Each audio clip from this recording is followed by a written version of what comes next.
Hello everyone, welcome to adventure journey. Adventure ജേർണിയുടെ 4-ാം ദിവസം നമ്മൾ എത്തി നിൽക്കുക. നന്നായിട്ട് അടിപൊളിയായിട്ട് പോകുന്നില്ലേ?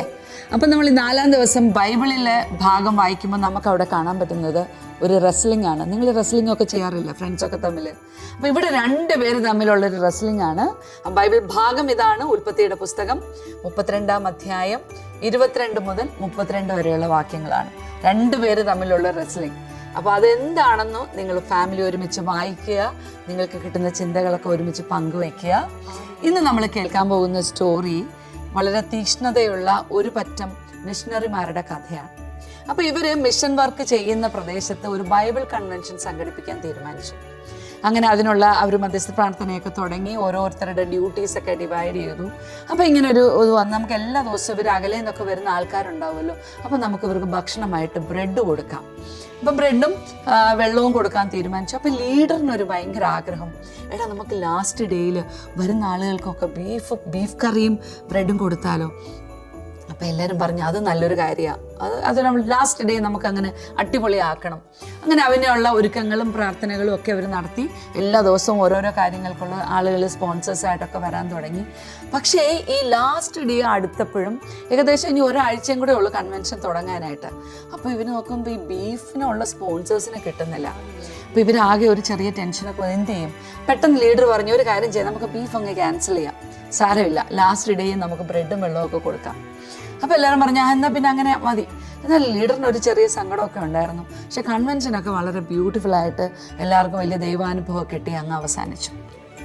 അപ്പോൾ ഇത് കഴിഞ്ഞെങ്കിലും ഒരു ദിവസം പുള്ളി ഇങ്ങനെ ഈശോയുടെ അടുത്തിരുന്ന് പരാതി പറഞ്ഞു, എന്നാലും കർത്താവേ നീ എല്ലാ കാര്യവും അടിപൊളിയാക്കി, ആ കൺവെൻഷൻ്റെ ലാസ്റ്റ് ഡേ ആ ബീഫ് നീ ഭയങ്കര കഷ്ടമായിപ്പോയി കേട്ടോ എന്നൊക്കെ പറഞ്ഞ് പുള്ളി ഇങ്ങനെ കർത്താവിനോട് ചെറിയൊരു പരാതിയൊക്കെ പറഞ്ഞ് ഇങ്ങനെ പ്രാർത്ഥിച്ചുകൊണ്ടിരിക്കുമ്പോൾ പെട്ടെന്ന് പുള്ളി ഇങ്ങനെ ഒരു ദർശനം കാണുകയാണ്. ഒരു വലിയ പാമ്പ് ഇങ്ങനെ കിടക്കും. പക്ഷെ ആ പാമ്പിൻ്റെ വയറിൻ്റെ ഭാഗം ഇങ്ങനെ വീർത്തിരിക്കുന്നു, എന്തോ അതിൻ്റെ വയറ്റിനുള്ളിലുണ്ടെന്ന് മനസ്സിലായി. അപ്പോൾ എന്തോ കർത്താവേ ഇത് എനിക്കൊന്നും മനസ്സിലാവുന്നില്ലല്ലോ എന്ന് വെച്ചപ്പോൾ ഈശോ പറഞ്ഞു, നീ ഒന്ന് സൂക്ഷിച്ച് നോക്കിയേ. അപ്പം സൂക്ഷിച്ച് നോക്കി കഴിഞ്ഞപ്പോഴത്തേക്ക് ഈ പാമ്പിൻ്റെ വയറ്റിൽ 2-3 കാളകളാണ്. അപ്പം പക്ഷേ ഇതെന്നാ കർത്താവേ? ബ്രെഡാ നിങ്ങൾ എന്നോട് ചോദിച്ചു, നിങ്ങളുടെ പ്രാർത്ഥനയൊക്കെ ഞാൻ കേട്ടു. ഞാൻ ആ ലാസ്റ്റ് ഡേ കൺവെൻഷന് ആളുകൾക്ക് കൊടുക്കാനുള്ള ബീഫ് കറി കൊടുക്കാനുള്ള കാളയൊക്കെ റെഡിയാക്കി ഇങ്ങനെ വരുമ്പോഴാണ് നീ പെട്ടെന്ന് നിൻ്റെ പ്രാർത്ഥനയൊക്കെ അവസാനിപ്പിച്ചിട്ട് വേണ്ട ബീഫ് കറി ഒന്നും വേണ്ട, വെള്ളം കൊടുത്താൽ മതിയെന്ന്. നീയല്ലേ ലാസ്റ്റ് മിനിറ്റ് കൊണ്ടുപോയി കുളവാക്കിയെന്ന്. പുള്ളി ഇങ്ങനെ ഞെട്ടിപ്പോയി, പറഞ്ഞ സോറി ഈശോയെ. ഇപ്പം നമ്മൾ ബൈബിളിൽ കാണുന്നത് ഒരാൾ നീ എന്നെ അനുഗ്രഹിക്കാതെ ഞാൻ നിന്നെ വിടത്തില്ല എന്ന് പറഞ്ഞ് ഗുസ്തി പിടിച്ച് പ്രാർത്ഥിക്കുന്ന ഒരാളെ നമ്മളവിടെ കാണുന്നു. ഇവിടെ വളരെ ഈസി ആയിട്ട് കാത്തിരിക്കാനുള്ള ക്ഷമയില്ല, ദൈവം ഇടപെടും എന്നുള്ളൊരു വിശ്വാസവും ഇല്ല. ഇതിലേത് ഭാഗത്താണ് നമ്മൾ നിൽക്കുന്നത്? ഈ കർത്താവ് അത് ചെയ്യും എന്നുള്ള അത്രയൊരു കോൺഫിഡൻസ് ആണോ നമുക്കുള്ളത്? അതോ ലാസ്റ്റ് മിനിറ്റ് ഇനിയിപ്പോൾ വേണ്ട, അതൊന്നും നടക്കത്തില്ല, അങ്ങനെ പറയുന്ന ഒരു ആറ്റിറ്റ്യൂഡാണ്? അതൊന്നും നമുക്കൊന്ന് പരിശോധിക്കാം. ഇന്ന് നമ്മൾ ഫാമിലി ആയിട്ട് ചെയ്യേണ്ടത് ഇതാണ്. ഇതിലേത് ഭാഗത്താണ് നമ്മൾ നിൽക്കുന്നതെന്ന് നിങ്ങൾ അപ്പയും അമ്മയൊക്കെ ഒന്ന് ചിന്തിച്ചിട്ട് നിങ്ങൾ എല്ലാവരോടും ഒന്ന് ഷെയർ ചെയ്യണം. കുഞ്ഞു കൂട്ടുകാരും നിങ്ങൾ ചില കാര്യങ്ങൾ ഈശോയോട് ചോദിക്കും, പിന്നെ അത് കഴിഞ്ഞ് കിട്ടാതെ ചില കാര്യങ്ങൾ ചിലപ്പോൾ ഈശോ തരത്തില്ല.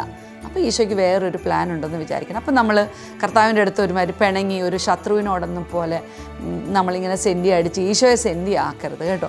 അപ്പം നിങ്ങൾ ഇന്ന് ഈ ഭാഗം വായിച്ച് ഈ സ്റ്റോറിയിൽ നിന്ന് കിട്ടുന്ന വിചിന്തനമൊക്കെ വെച്ച് നിങ്ങൾ ഏത് ഭാഗത്ത് നിൽക്കുന്നുവെന്ന് പരസ്പരം ഒന്ന് ഷെയർ ചെയ്യുക. പോസ്റ്റർ ഡെക്കറേറ്റ് ചെയ്യാൻ മറക്കരുത്, അടിപൊളിയായിട്ട് പോസ്റ്റർ ഡിസൈൻ ചെയ്യുക. അപ്പം നാളെ നമുക്ക് വീണ്ടും കാണാം. ബൈ.